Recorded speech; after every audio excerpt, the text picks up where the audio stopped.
Hello, Radhe Radhe, Ram Ram सभी के लिए। देखिए, यहाँ पर ये जो वीडियो है ना, ये उन विद्यार्थियों के लिए बहुत स्पेशल है जिन्होंने स्नातक किया है, यानी कि जो ग्रेजुएट हैं या पोस्ट ग्रेजुएट हैं, उनके लिए बहुत स्पेशल है। और इस वीडियो को यदि आपने पूरा देख लिया तो आप समझ जाओगे कि आपको इसके लिए करना क्या है। आपको फेलोशिप दी जाएगी। भैया, ये तो आपके लिए बड़े आराम की चीज़ है। यदि आप इसके लिए एलिजिबल हो तो जल्दी फॉर्म भर दो, क्योंकि लास्ट डेट आने वाली है जल्दी ही। तो देख लेते हैं ये है क्या। ये सरकारी योजना है, ठीक है। इसमें अच्छी खासी रकम मिलने वाली है। देखो, मुख्यमंत्री शहरी फेलोशिप कार्यक्रम हेतु आवेदन के लिए दिशा निर्देश। तो एक योजना चलाई है, फेलोशिप कार्यक्रम योजना, ठीक है। इसमें आपको पैसे देगी सरकार, और किस तरह देगी, क्या करेगी, क्या आपसे काम करवाएगी, वो है इसमें। यहाँ देख लीजिए कि ये जो आप स्नातक वाले जो विद्यार्थी हैं ना, उनको 1 साल के लिए ये यहाँ पर रखेगी। कम से कम 1 साल के लिए, कम से कम 1 साल के लिए रखेगी। और ये भी कह रहे हैं कि आप ऐसे होने चाहिए जो सरकारी काम करने के लिए तैयार रहें, हमारे कदम से कदम मिलाकर चलें, हमारी जो सरकारी नीतियां हैं उनका प्रबंधन में भी तैयार रहें, उनके कार्यान्वयन में तैयार रहें, और जो आकांक्षी नगर योजना है ना, उसमें भी आप अपना सहयोग दें। तो सबसे पहले देख लो इसके लिए एलिजिबिलिटी क्या क्या चाहिए। एक बार सबसे पहले देख लो कि देखो, आप स्नातक की पढ़ाई कर चुके हों और उसमें आपके कम से कम 60% नंबर हों। पहली बात, पहली शर्त यह है कि आपने ग्रेजुएशन की हो और उसमें आपके कम से कम 60% नंबर हों। इतना होना बहुत जरूरी है, ठीक है। 60% होने ही चाहिए। जिसके 60% से एबव हैं वही यहाँ पर इसके लिए अप्लाई कर सकते हैं, बाकी कोई नहीं करेगा, ठीक है। ग्रेजुएशन में कम से कम इतने होने चाहिए, ठीक है। अब देख लीजिए, अब ग्रेजुएशन आपने किस स्ट्रीम में की हो वो और देख लो। अच्छा, एक बात और आपको बता दूं कि जो आप चुने जाओगे ना, जो विद्यार्थी चुने जाएंगे स्नातक वाले, वो कम से कम 1 साल के लिए चुने जाएंगे, कम से कम। और ज्यादा से ज्यादा कितने साल के लिए ये लोग चुन सकते हैं। आपका व्यवहार अच्छा दिखा या और भी चीजें सही लगी, आपके काम करने का तरीका सही लगा, तो ये बहुत समय तक आपको रखेंगे। लेकिन कम से कम 1 साल तक के लिए तो आपको यहाँ रहना ही पड़ेगा, कम से कम 1 साल तक के लिए। और इस 1 साल में आप कहीं जॉब नहीं कर सकते हो, कहीं आप ऐसा नहीं है कि आप किसी और जॉब में लग जाओ, ठीक है, ये नहीं होगा। तो पहले एक बार देख लो आप कि इस फेलोशिप में आने के लिए आपके पास क्या क्या होना चाहिए। सबसे पहले आपको स्नातक होना चाहिए, ग्रेजुएट होना चाहिए।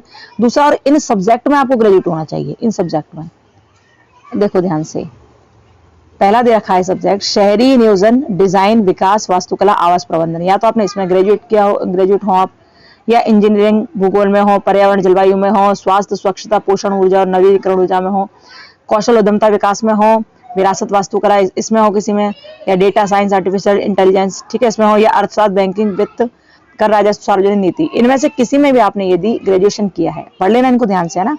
किसी में भी आपने ग्रेजुएशन किया है तो आपके लिए ये मौका बहुत अच्छा है भैया, बहुत अच्छा है।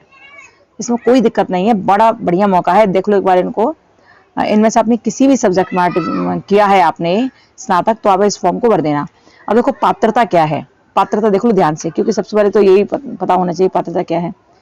तो इसमें आप प्रतिष्ठित संस्थानों से या विश्वविद्यालयों से आपने फर्स्ट डिवीजन में, फर्स्ट श्रेणी में, प्रथम श्रेणी में न्यूनतम 60% अंकों के साथ स्नातक किया है, तो आप इसके लिए एलिजिबल हो। दूसरा, आपको हिंदी और अंग्रेजी बोलना और लिखना आना चाहिए, ठीक है।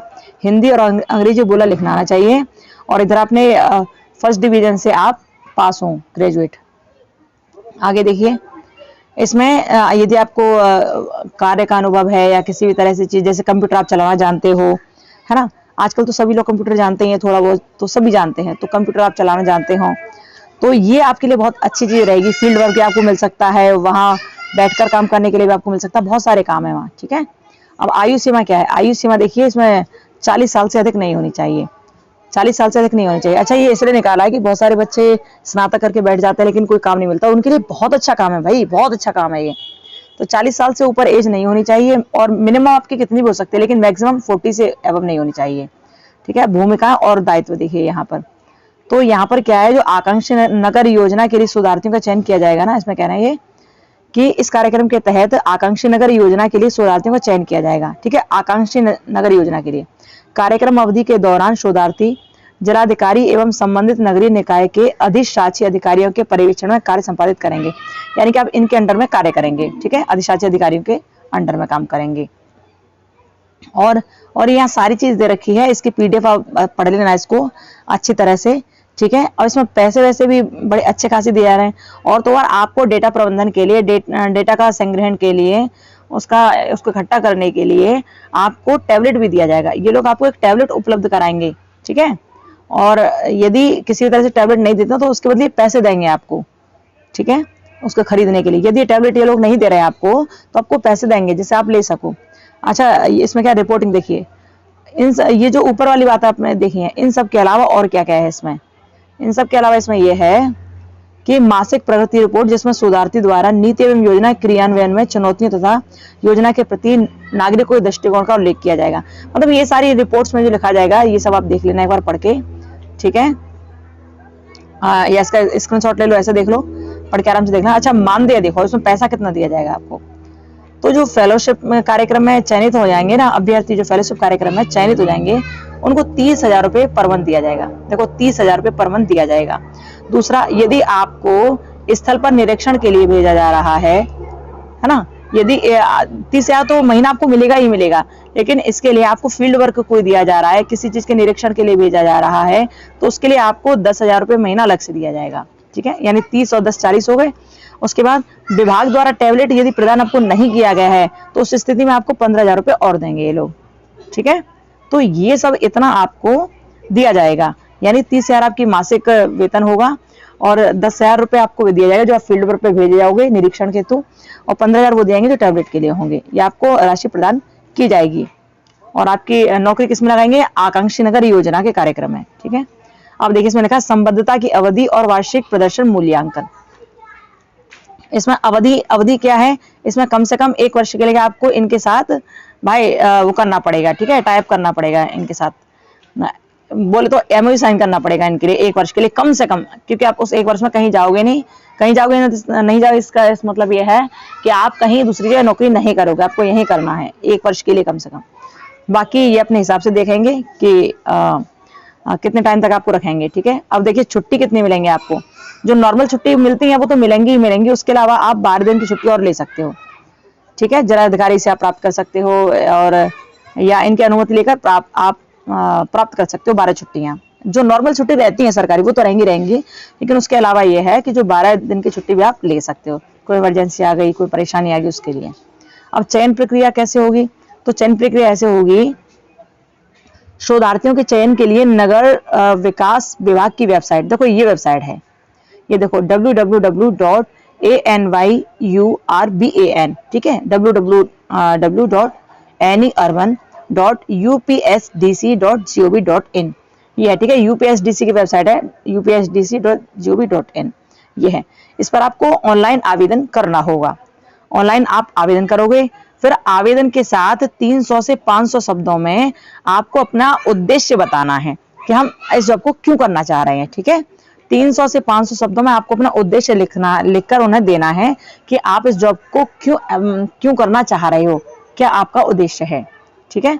उसके बाद प्राप्त आवेदन पत्रों की स्क्रीनिंग हेतु वरिष्ठ अधिकारियों, विषय विशेषज्ञों की एक समिति गठित की जाएगी। आपने जो लिखा है ना, इसका जांच होगी, उसके लिए कमेटी बैठेगी, फिर उसके बाद वो देखेंगे कि हाँ आपने उद्देश्य जो बताया ठीक है, वो उसके हिसाब से फिर आपको रखेंगे ये लोग, ठीक है। अब परीक्षण ये सब दे रखा है क्या क्या होगा, और आयु कितनी होगी, अभ्यर्थी की पात्रता क्या होगी। पात्रता में तो उन्होंने कुछ भी नहीं रखा है, बहुत सिंपल है कि स्नातक होना चाहिए 60% मार्क्स के साथ, इससे एबव हो कम ना हो, ठीक है, ये रखा है इन्हें।